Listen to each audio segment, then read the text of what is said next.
Hello, j'espère que vous allez bien.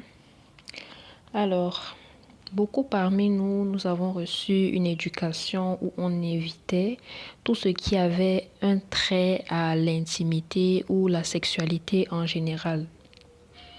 On nous a fait comprendre de façon directe ou indirecte que la sexualité était quelque chose de honteux ou de mal.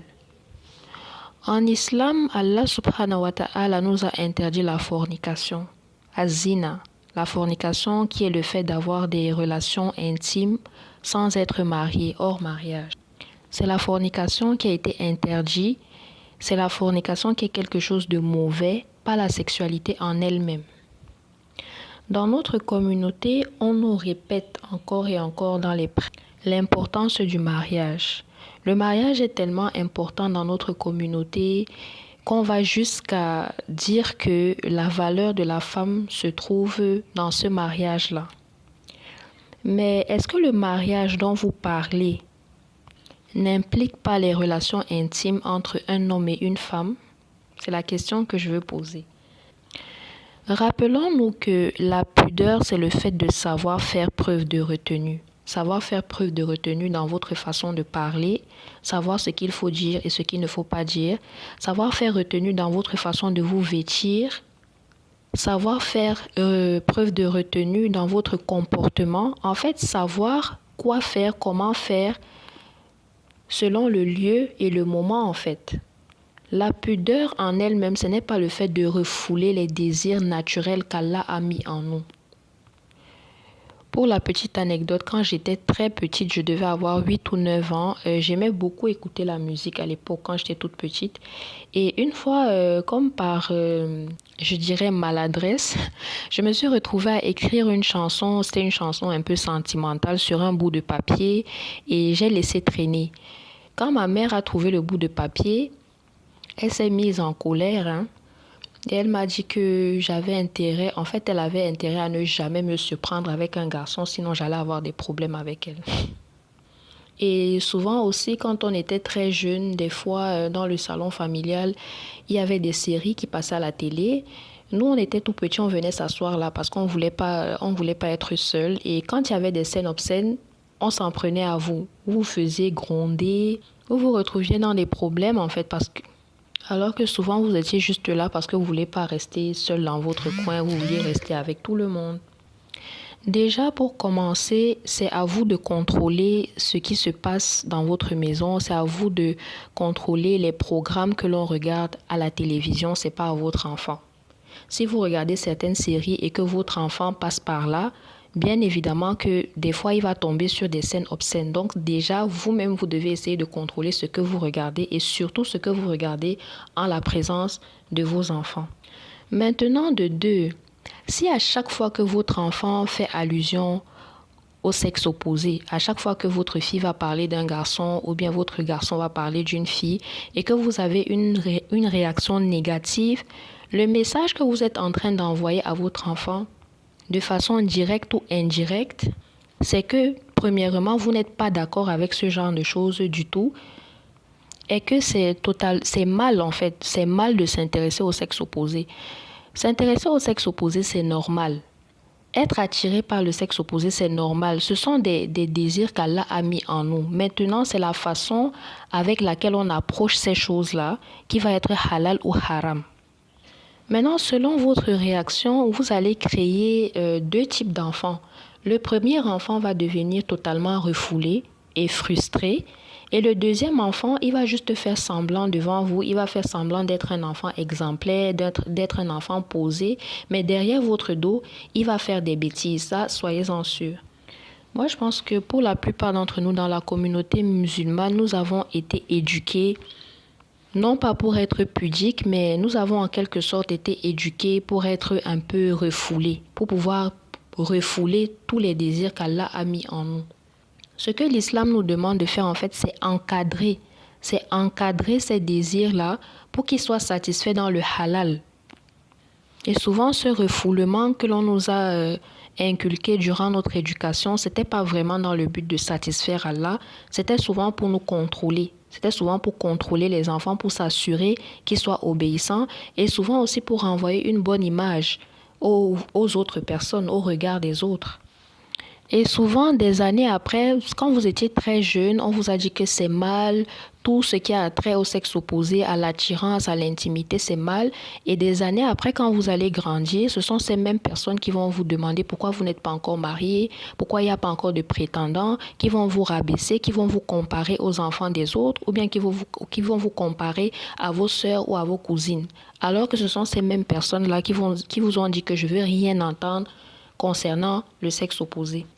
Ce que j'essaye de dire en fait, c'est qu'il faut véritablement exposer nos enfants à la sexualité. Et quand je parle de sexualité, je ne suis pas en train de parler uniquement de l'intimité qu'un mari a avec une femme. Je parle du fait de pouvoir accepter son corps. Accepter son corps et se sentir bien dans son corps et accepter le fait aussi qu'à un moment donné, que vous le vouliez ou pas, naturellement, votre enfant va commencer à s'intéresser au sexe opposé. Votre responsabilité, ce n'est pas de le refouler ou bien de lui faire comprendre que cette attirance n'est pas bien, que c'est haram. Votre responsabilité, c'est d'encadrer, de lui montrer comment est-ce qu'il doit le faire de la façon la plus islamique possible. Je ne critique pas véritablement les parents parce qu'on doit aussi comprendre que les parents ne sont que le résultat de leur propre éducation.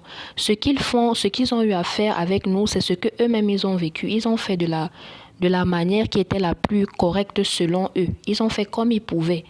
Maintenant, c'est à nous de changer les choses pour les générations à venir. Moi, personnellement, je ne suis pas encore mère, mais si jamais Allah me permet d'être mère un jour, j'aimerais bien que mon fils ou alors ma fille se sente libre de venir me dire qu'il est intéressé par quelqu'un ou bien qu'il est attiré par quelqu'un.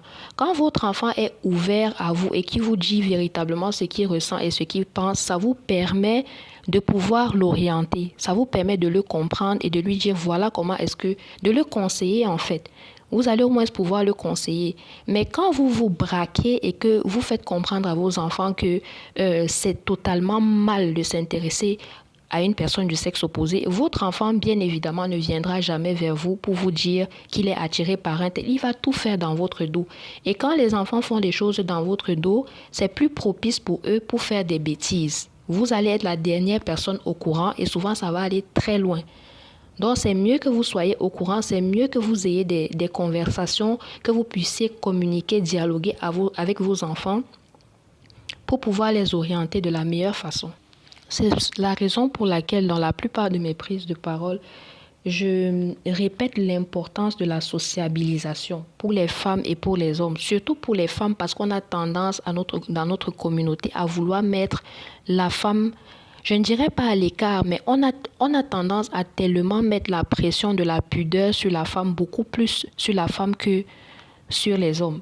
C'est la raison pour laquelle j'insiste sur le fait que la femme doit se sociabiliser, elle doit avoir des activités. Car c'est cette sociabilisation-là, cette place dans la société et ces activités qui va lui permettre d'avoir confiance en elle et de se sentir bien dans sa peau. Et par ricochet, cette confiance en elle qu'elle va construire en se sociabilisant, ça va lui permettre à l'avenir d'avoir une sexualité épanouie dans son mariage. C'est en quelque sorte ce que j'avais à vous dire aujourd'hui sur ce sujet. J'aimerais terminer en parlant de quelque chose. J'ai regardé une vidéo dernièrement.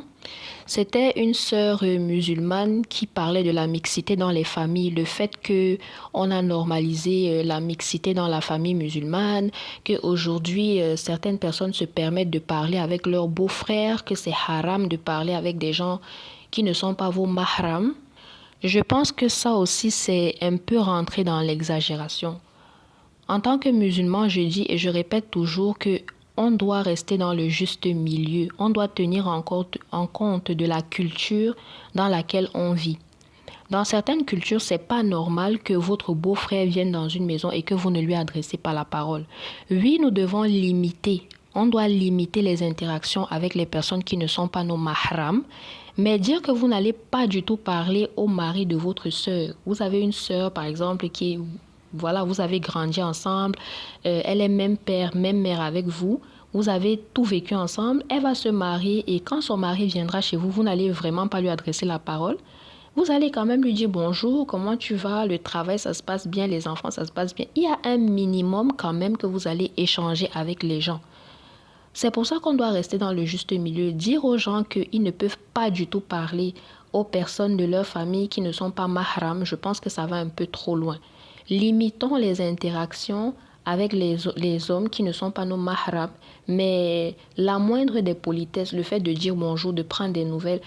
Vous allez me dire par exemple, si votre beau-frère est malade, il est gravement malade, vous n'allez pas lui rendre visite, vous n'allez pas aller le voir, même si vous êtes accompagné, vous n'allez pas prendre de ses nouvelles, vous n'allez pas lui parler. Non. En fait, il faut rester dans le juste milieu. Nous devons limiter les contacts avec les gens qui ne sont pas nos mahrams, mais garder quand même le minimum de politesse avec ces gens-là, le minimum d'échange, parce que ça reste néanmoins une personne de votre entourage. Vous n'allez pas totalement ignorer la personne. Donc, c'est tout ce que j'avais à dire. Merci de m'avoir écouté. Bye. Et n'oubliez pas de commenter et de vous abonner.